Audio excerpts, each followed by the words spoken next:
In this module, we will discuss about the object storage in OpenStack. So that's called Swift. So we will be covering the modules like what is object storage, then how Swift works. We'll see the distributed architecture for Swift, then various services in Swift, and the components for object storage, and then how Swift maintains the consistency of the data. Then if you are going to deploy Swift, what all considerations you need to keep in mind, then what all limitations are there in Swift, and we will also see the architecture of Swift and some basic commands if you want to work with Swift. And at the end of the module we will see the updated lab build out diagram. So Swift is the project name for the OpenStack object storage service. So Swift provides high availability and distributed and consistent object store, or what you can say like blob store, to the OpenStack project. So initially it was part of Rackspace Cloud Files platform, and it can say like it was one of the initial project which started with Nova and Neutron when the OpenStack initially started. It also provides object storage as virtual container, so user can store and retrieve files from object store, and also it has a distributed architecture which supports horizontal scaling. So suppose if you are running out of space, you can easily expand your object store by adding new nodes horizontally, and it has a software based data replication which provides high redundancy, so you have very less chance of data corruption or data missing because of the issue on the storage node. So one more thing in Swift, so it uses HTTPS to interact with object storage. So whenever you are trying to retrieve a data or suppose sending a data and all, so it will be communicating via HTTP calls, and it uses the API for that. So we can create, modify and retrieve Swift objects via these APIs, and these APIs are implemented as REST web services. So from this we can understand that it communicates via HTTP protocol. So then how Swift works? So what it does, it first partition the space and which breaks the storage into millions of locations. So each location contains piece of data. So what it does, it distribute the data among the partitions, and then that partitions gets breaks into multiple pieces which get stored into various physical storage locations, so that you have a distributed data architecture. And these partitions are nothing but the directory on disk with hash table of content. So whenever you assign a new partition to a instance from Swift, so that creates a directory on the disk. So it also has a ring architecture, so which Swift data structure used to distribute partition space across cluster. So ring files map partition space to physical location on disk. So this maintain mapping with zones, devices, partitions and replicas, and each ring partition replicated at least 3 times by default. So you can have more replication, but by default it has 3 replicas, and this partitions is distributed across new storage whenever a new capacity added. So suppose you have 10 storage added. Now in that, if you are adding a new storage, like now you will have 11 storage backend storage for your Swift, so automatically that data will be replicated to the new storage also, and entire whenever you are writing a new data, so that data will be get into multiple pieces and distributed between all these 11 nodes. So as I was telling earlier that Swift has a distributed architecture. So this distributed architecture gives an advantage. So in this architecture you will not have a central point of control. So if that control breaks, still you will have your data intact, and still you can access and retrieve your data. So this gives you greater stability and scalability and redundancy along with high performance. So objects written to multiple hardware devices. So whenever you are writing data on your Swift storage, so that get distributed on multiple hardware storage devices, so that you will have a high replication and integrity of your data. And also, if you will not be anymore dependent on a single hardware storage device, so if one storage device goes down, still you have your data intact and you will be able to retrieve the data from other storage nodes. And it also has a storage cluster which can be scaled horizontally, and this can be done via adding new nodes to the Swift object storage. And whenever you have a failed node, so the content of failed node gets replicated to other nodes, so that your data will be still available and accessible. And it has a software logic which ensures data replication and distributions, and this helps us to have inexpensive commodity hard drive and servers to be as a backend for your Swift storage. You no need to have a fancy storage nodes or devices for your Swift object store to work. You can still have commodity hard drives and hardware to act as a backend storage device for your Swift.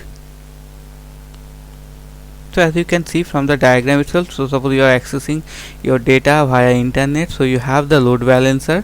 After load balancer you have the proxy nodes.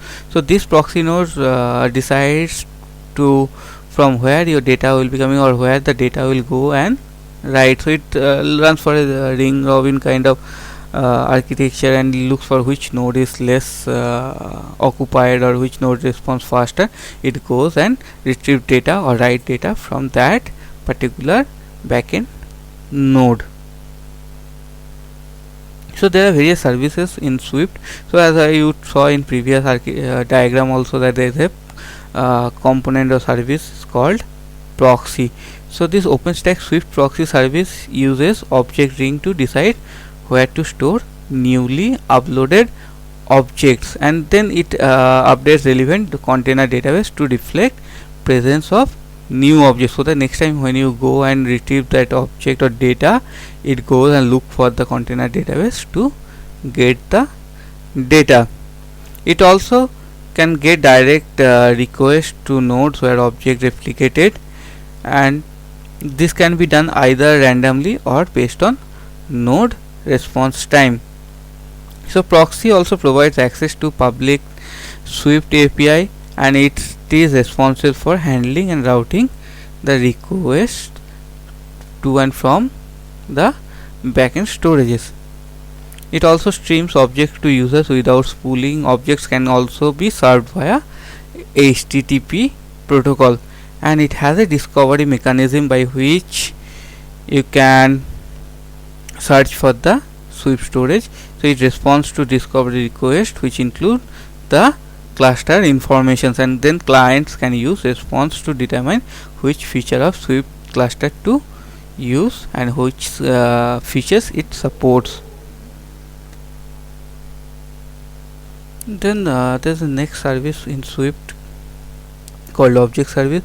So this OpenStack Swift object service stores data objects in disk device partitions. So this each partition is a directory, and which held in objects in their subdirectory of partition directory.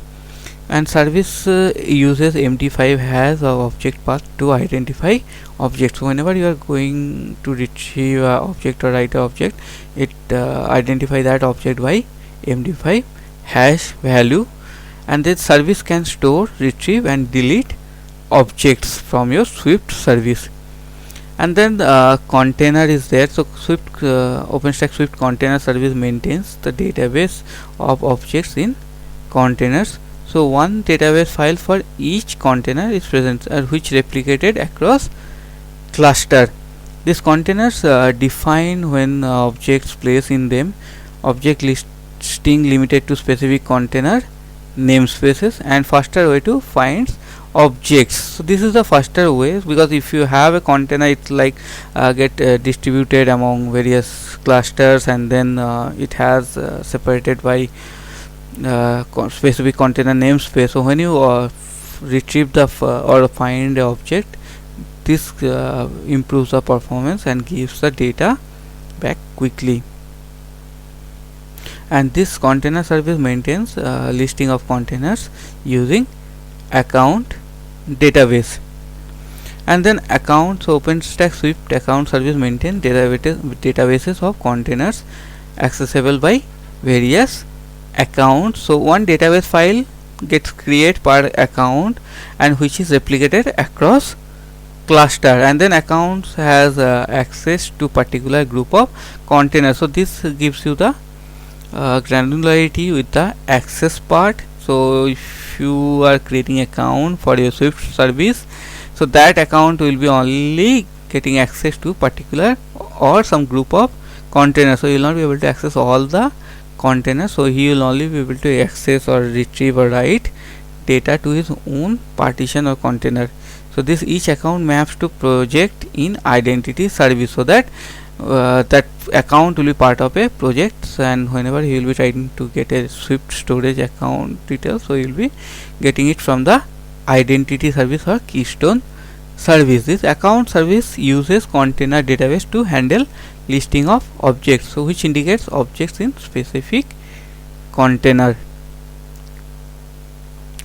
So there is also a ring file in Swift container components, so which contains details of all storage devices. It used to deduce where piece of data is stored. So ring maps names of entitled stores on disk and their location, so that whenever you retrieve, rings gives you back the details of the objects. So separate rings for accounts and containers. So same ring will not be used for different accounts and container. So one object ring per storage policy gets created. So one this ring file gets created for each object, account and container server. So there is few things are there for in Swift. There is a number of replication. By default is 3. You can still change this. You can extend the value to suppose 5, 6, whatever is convenient for you. That also you can do, or you can reduce also, but this is not recommended. So at least you should have 3 replicas. So you can have zones also for Swift, and that can be at least 5. So these zones can be separated by their racks or physical server or disk. So suppose you have separate storage nodes on different racks, so you can zone them accordingly their rack, or you can do accordingly the physical servers. So like which are storage objects are coming from same physical server, you can keep it as a one zone, or you can go with the disk also. So multiple disk you can accumulate and make one zone, and this creates as much as isolation as possible. And then this object storage, which uses either a ext4 or XFS file system, and XFS is recommended, and you can expect this object storage gets mounted on SRB node. So one thing you need to remember, that whenever you are using object store and attaching an object stored in instance, you get that as a shared folder. You no need to format that. It doesn't come as a device disk like how you get it for Cinder service. So here you get it as a shared service. You just go and mount that and start using. It's more like your some network CIFS share kind of thing. So you no need to format, because it will be already formatted as a ext4 or XFS file system. So how Swift maintains the consistency? It has an auditor or for objects which scans disks to ensure the file integrity, and also it marks paired objects quarantined until the next replication happens. So whenever you have it finds a bad object, it keeps it aside, So and it waits for the next replication cycle, and then it replicates that bad object to other, means that data of that bad object to other storage node, so that you don't lose the data. So then it has an updater for accounts and containers, which ensures account and container listings are correct. Also it updates the metadata, object count, container count, and the size or bytes of the object. Then you have a replicator which ensures data stored where it should be. It ensures the correct number of replicas. So suppose if you are configuring that your object storage to have 10 replications, so this replicator ensures to have that many replication of your data. So how it does that is examines the hash file for each partition and then replicates the partition when hash files are different. Then it issues replication request via HTTP and replicates object state if corruption detected, and it asks for more nodes if driver fails. So suppose you have underlying of 5 drivers and one fails, it also indicates you to get it replaced and also to add a new drive so that it can maintain the count.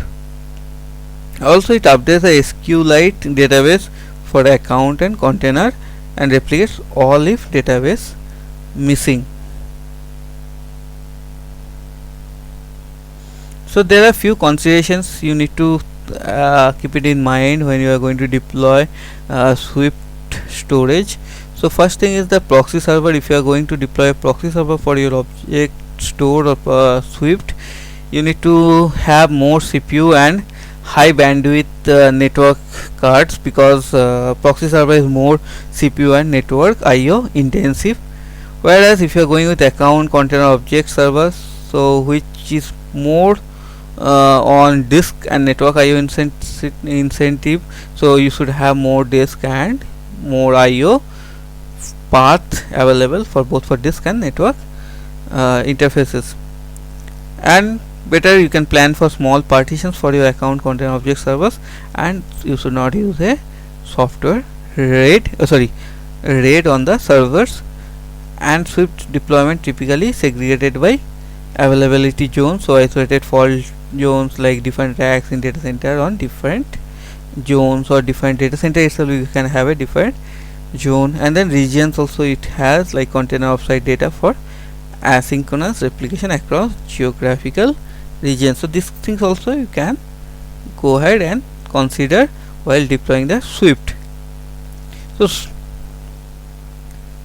Swift has a few limitations. One is like this object must be smaller than 5 GB. You cannot have a bigger object which is a bigger size of 5 GB, and you cannot have a file system on Swift because it's already formatted, and no user quota available, no directory hierarchies are available, and no writing to byte offset in file is available, and no ACLs per object is possible, and also till date no data encryption is possible in Swift. So you need to keep in mind these limitations also. So these are few basic Swift commands like OpenStack object list. If you run this command, it will list all the containers, which is like basically that storage objects. OpenStack object stat, it checks the container status. OpenStack object post and then the container name, so it creates a container. OpenStack object upload, then container name and object file name, so it uploads to the storage container. Whereas OpenStack object download and then container name and object file name, it downloads the specific file or object from container. So once you done with the Swift deployment, your lab builder looks like this. So you can see your Swift is being deployed in your storage node. So here you can see NFS was there for Cinder, and for Swift you have the Swift node. So this Swift you can then allocate to your various instances. Also you can see Swift components are there in controller node also. So Swift service will be running on controller node, whereas your backend storage will be on the storage node.